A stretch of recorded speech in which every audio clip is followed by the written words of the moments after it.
तारों तले जिंदगी।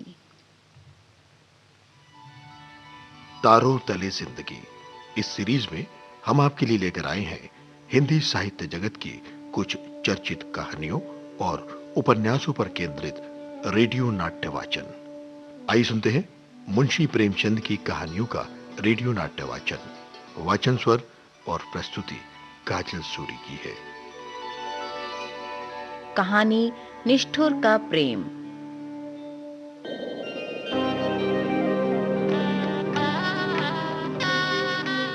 सुवामा तन मन से विवाह की तैयारियां करने लगी। भोर से संध्या तक विवाह के ही धंधों में उलझी रहती। सुशीला चेरी की तरह उसकी आज्ञा का पालन करती थी। मुंशी संजीवन लाल सुबह से ही सांझ तक हाट की धूल छानते रहते और विरजन, जिसके लिए ये सब तैयारियां हो रही थी, अपने कमरे में बैठी हुई दिन रात रोया करती थी।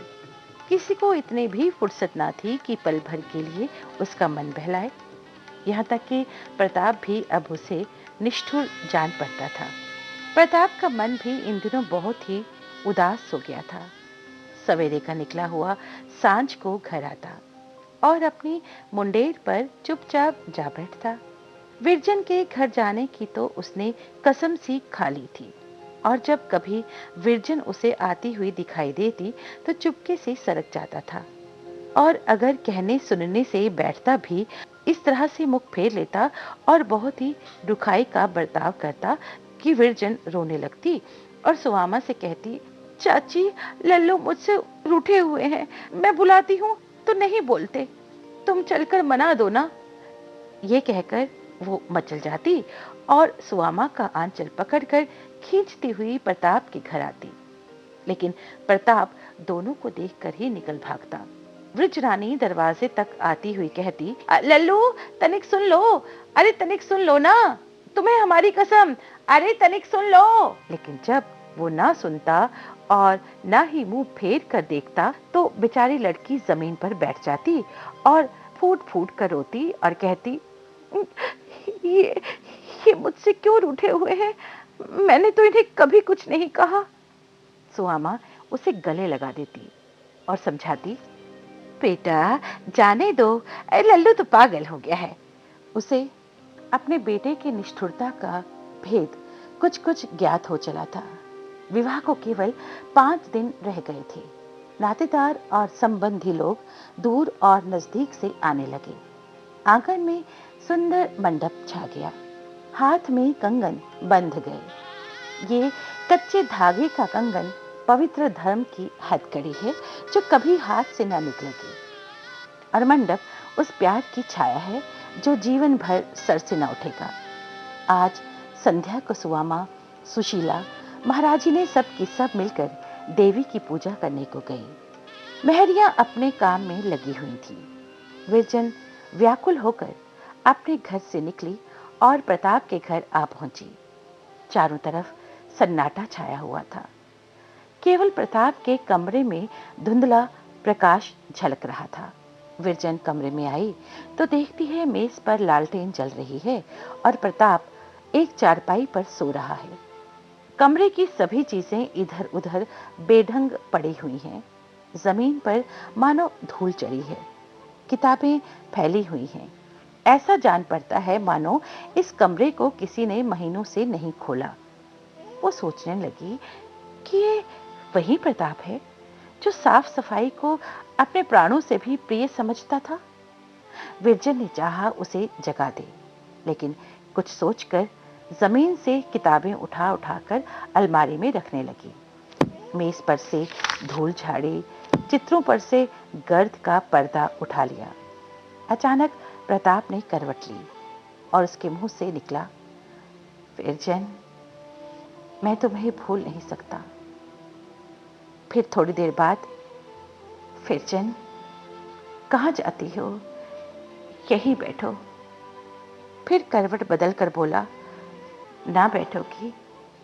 अच्छा जाओ, मैं भी तुमसे नहीं बोलूंगा। फिर कुछ ठहर कर, अच्छा जाओ, देखें कहाँ जाती है। ये कहकर वो लपका जैसे किसी भागते हुए मनुष्य को पकड़ता हो। विरजन का हाथ उसके हाथ में आ गया। उसके साथ ही उसकी आंखें खुल गई। कुछ पल तक भाव शून्य नजरों से विरजन के मुंह की तरफ उसने देखा, फिर अचानक उठ बैठा और विरजन का हाथ छोड़कर बोला, "अ, अ, तुम कब आई विरजन? मैं अभी अभी तुम्हारा ही सपना देख रहा था।" विरजन ने बोलना चाहा, लेकिन उसका गला रुंध गया और आंखें भर आईं। प्रताप ने इधर उधर देखकर कहा, क्या ये सब तुमने साफ किया है? तुम्हें बहुत कष्ट हुआ होगा।" विरजन ने इसका भी उत्तर ना दिया। प्रताप, विरजन, तुम मुझे भूल क्यों नहीं जाती? विरजन ने भीगी आंखों से उसकी तरफ देखकर कहा, क्या तुम मुझे भूल गए? प्रताप ने सर झुका लिया। थोड़ी देर तक दोनों भावों से भरे जमीन की तरफ देखते रहे। फिर विरजन ने पूछा, तुम मुझसे रूठे हुए क्यों हो? मैंने कोई अपराध किया है? प्रताप, ना जाने क्यों अब तुम्हें देखता हूं तो जी चाहता है कि कहीं चला जाऊं। विरजन, क्या तुमको मेरी तनिक भी मोह नहीं लगती? मैं दिन भर रोया करती हूँ, तुम्हें मुझ पर दया नहीं आती? तुम मुझसे बोलते तक नहीं। बतलाओ, मैंने तुम्हें क्या कहा कि तुम रूठ गए मुझसे? प्रताप, मैं तुमसे रूठा थोड़ी ही हूँ। विरजन, तुम मुझसे बात क्यों नहीं करते?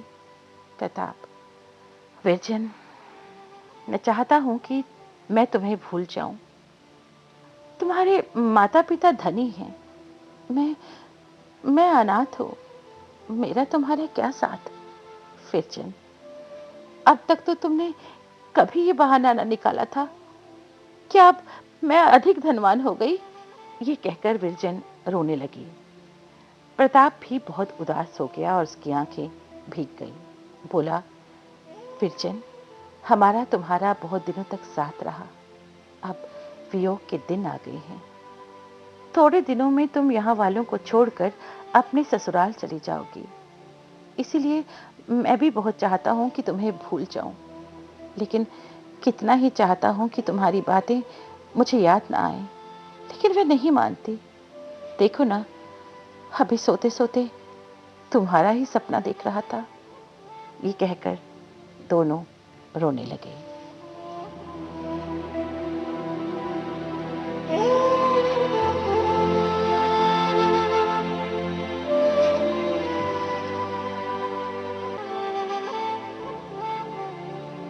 कहानी निष्ठुर का प्रेम। तारों तले जिंदगी, इस सीरीज में अभी आप सुन रहे थे मुंशी प्रेमचंद की कहानियों पर आधारित रेडियो नाट्य वाचन स्वर और प्रस्तुति काजल सूरी की थी।